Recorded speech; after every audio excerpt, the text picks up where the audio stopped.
Guys, kamusta po ang lahat mga kasisiw?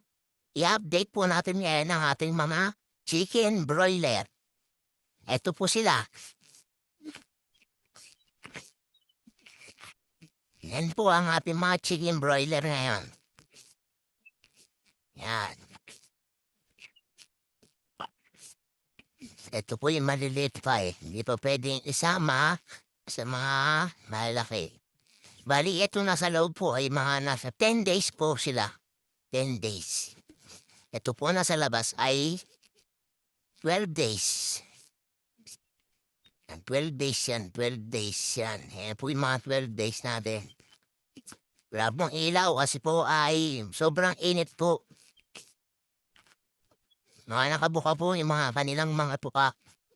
Kailangan po ay patayin mo ng ilaw. Mamayang gabi na lang po. Ayan po ang isa po. Tulog po. Ayan po. At wala po silang inumin kasi inuuhaw po natin sila. Kasi meron tayong ipapainom na vitamins mamaya. Para pag pinainom po natin ang vitamins ay sa pool na sa bulpo, damang-dama nila agad yung tama ng vitamins na ipapainom natin. Para lumaki po silang malusog, malaman. Pag umaga po ay ginagatas po natin yung mga yan. Alaska po nagatas, nakasashay lang. 1 galon, 1 kutsara. Para bumigat.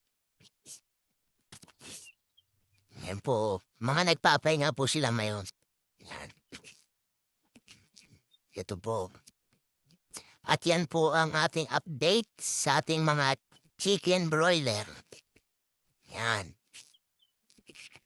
Kapapalit ko lang ng higaan nila eh. Ang dami naman dumi. Yan po, nabulat pa yung isa. At ito naman po ang ating malaki. Yan po, yan. Katay na po yan bukas. Yan, lahat po yan eh, katay na. Para may pang suporto sa maliliit. Yan, yan po. At yan po ang ating update sa ating mga chicken broiler. Marami pong salamat.